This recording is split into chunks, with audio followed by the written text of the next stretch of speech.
Hi everyone, I'm Cheryl and welcome to the Sewing Room channel, and this is your tip of the week. Have you ever looked inside your user's manual? Most of you probably haven't, or very, very little.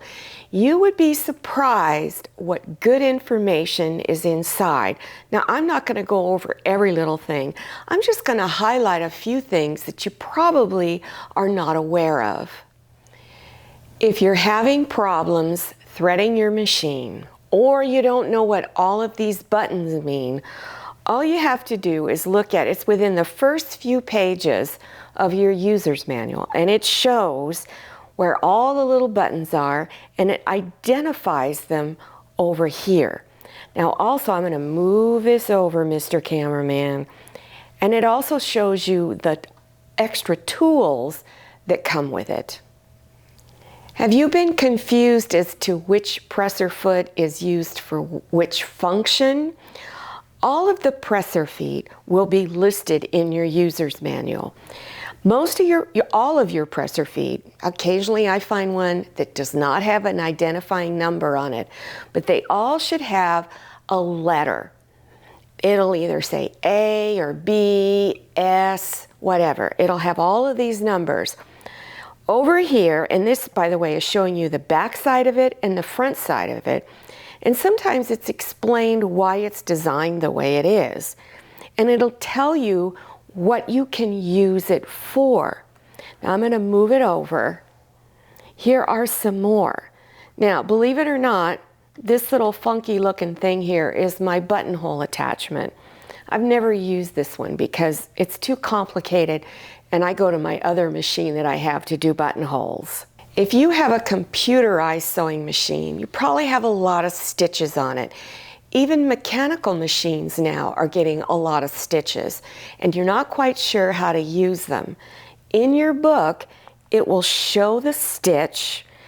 It will give it an identifying number that's on your screen of your sewing machine, and it'll describe how to set everything up and what it's used for. I'm going to go over this way, and then look at all these other stitches. It's got all different types of buttonhole stitches. Somewhere in your user's manual, you probably have pictures of all the different screens that are on your sewing machine. Remember that identifying number that I just talked about that's located next to the stitch type? You look on the screen, for instance up here, this is 1, 2, 3, and it goes all the way down the list. And you should be able to find some location in your user's manual that tells you what's on all the screens and what those stitches are. If you're new at sewing, you just bought a machine, you don't even know how to thread it yet, all the information you need as far as threading is in your user's manual. And one of the #1 problems in sewing is your thread is not put in right. So whenever you're having a problem, rethread it. That goes the same for your bobbin. If it's in backwards, your machine's not going to work. Now, I often use a twin needle in my tutorials, and if you don't know how to thread it, all of the information is in your user's manual on how to thread that twin needle. It's not difficult at all. My user's manual even tells me which needle I need to use for a variety of stitches. And so it'll describe them down here. And if you notice, the needles are color-coded for the different types of stitching. So this is your universal, and then it goes on to describe stitching on a knit and other types of fabrics. Do you know how to clean your machine? That's even talked about in your booklet. You should always clean your machine after every use. If you've been sewing all day, I guarantee you that lower area where your bobbin is going to be full of thread lint, and that's going to cause a lot of problems in the future. So always clean it out. Now, I mentioned earlier that one of the biggest problems when people are sewing is it's not threaded correctly or the bobbin is in wrong. That will solve a lot of problems for you if you just rethread everything. But there's also some common troubleshooting problems listed in the back. So if you've rethreaded everything and it's still not working right, you've cleaned it, it's still not working right, then go through here. It could be something that's an easy fix. And when all else fails, go to Ken the repairman. That's who my guy is. And I just have him take a look at it. And sometimes it's just something really stupid that I did. I love to do machine applique, and I have a lot of tutorials on it. But if you're new, you may not know anything about it.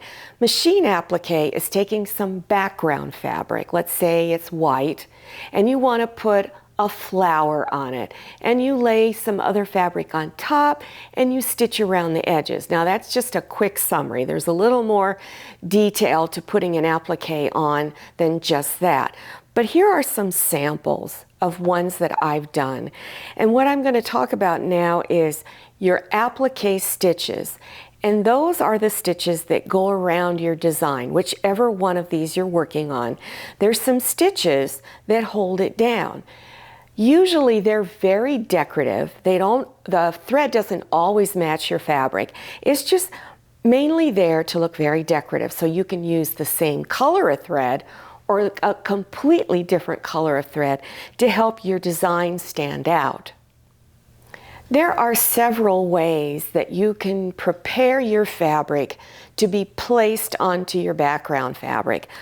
One of the more popular methods is using fusible webbing. In other words, it's iron on to the back of the fabric. It's got a little bit of glue on it. It helps to adhere to your background fabric, therefore making your applique stitching a lot easier.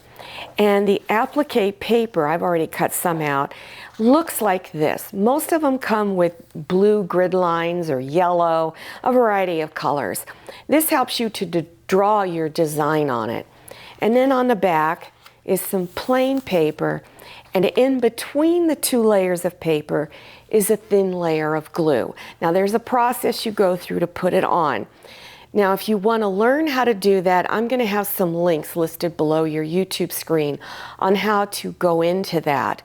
So just scroll down to the description section, click on Show More or the down arrow, and you'll see a lot of links down there.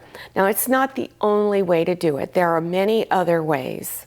I have to say my favorite applique patterns have to do with Sunbonnet Sue. I don't get an opportunity to do a lot of Sunbonnet Sue work, but I do have a tutorial out on Sunbonnet Sue. And she's fun. She's just a little farm girl character. She's doing all these different activities. And in here, they give you different projects and patterns to create these applique projects. Now there's a company called Leisure Arts, and they put a lot of great pattern books out. I really like the books they put out. I have many different ones, not just on applique, but on many other things too. And so Sunbonnet Sue, these are a little more complicated. It probably shouldn't be your very first one you do, but there is one or two in there that are very basic. These are my very favorite applique stitches. So if you're not sure which are the applique stitches in your machine, go to your user's manual. They will be listed in there and identified. And this is what some of mine look like. I have many in my machine. Your computerized sewing machines usually have quite a few listed, so check out that user's manual to see which ones you think you would like to learn. Another thing I advise is just get some scrap fabric, put it on top of some background fabric, and practice going over the edges of your fabric so that it comes out really nice. Now these first three here are satin stitches, and I have these three are preset, so each one has their own little button I press to get to it. This is a narrow satin, medium, and a large. Now here is what is supposed to look like a hand applique stitch. So for those of you who have difficulty doing hand applique with needle and thread, here's another option for you. Look on your machine to see if you have this. It's really tiny stitches, and when you do hand applique, it's meant not to really show that much. You kind of want it very, very tiny. It's not supposed to be noticeable. And then here is a couple of different blanket stitches. This one's a little smaller, this one's a little bigger and darker. Now on this blanket stitch, it goes back and forth 2 times. It goes down 3 times back and forth and keeps repeating all that all the way down. This is 2 stitches down, a stitch out and back in. So it's a thinner. And over here is another applique stitch. This is my favorite. It's very dark, so if you want an applique stitch to really stand out, this one goes back and forth 3 times, this way 4 times, and it just keeps repeating itself all the way down. I occasionally use this one on a few things. It's a really pretty stitch. Now all of these stitches you need to go slow. You can't go real fast. And most of the time you're probably going to be working on curves. You need to go slow. Now down here, if all you have is an old machine that just has a zigzag stitch, you can still use that to do applique work. For instance, this is a basic zigzag stitch in my sewing machine. But if I change the length and the width, I can get it to look like this and then like this. So you can get it to look like some of these other stitches, or I should speak of these satin stitches, by just changing the length and the width. Always practice your stitches on scrap fabric before you start doing it on your project. This is my Sunbonnet Sue, and I also have Overall Bill. That's her little buddy that she hangs out with. So whenever you're going to do applique, you're going to need to put, but now before you put it into your project, you're usually putting the applique on your background fabric first. Then you layer it and finish it all off. You need to either use thin paper behind your applique when you're doing your applique stitches, or this is tearaway stabilizer. This helps to prevent your fabric from kinking up and wrinkling, and your stitches will look so much nicer. When you're done, this easily rips off. And one more thing I want to point out is you can get a lot more successful stitching if you have an open toe presser foot. So there's no bar across there. You can see exactly where your needle is. And usually on most of your stitches, not all, you would keep that center portion of the presser foot. That's usually where your needle starts. Sometimes your needle starts off to the side. Wherever your needle starts is where you want to keep your presser foot aligned on the edge of your applique fabric. And so you just keep it centered there. Sometimes it's over here, but wherever it is, you just follow that line all the way around. Another thing you want to practice is going around corners. It's not hard, but with a little practice, you can get around corners pretty well. Going around curves, you need to go a little bit slower.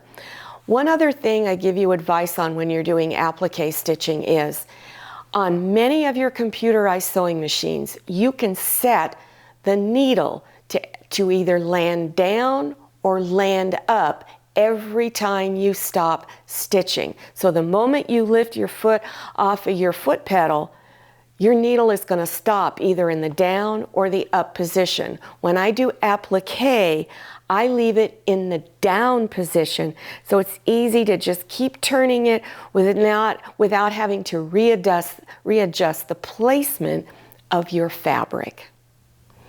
I hope this information was helpful to you. Now, try some of those things that I showed you that you can do that are listed in your user's manual. Just venture out and try these things. Now, make sure you go down below your YouTube screen and check out all those links that are listed down there. Also, don't forget to follow me on Instagram and check out my Facebook page. Thank you so much for watching. I'll see you next time, and happy sewing. If you like the Sewing Room channel, one of the best ways to show your support is to subscribe by clicking on that red subscribe button and give this video a thumbs up. And don't forget to click on share to share this video with your friends. And make sure you click on the bell so you receive notifications for all my new videos. I'm Cheryl. This is Manny, and this is Scotty. See you next time.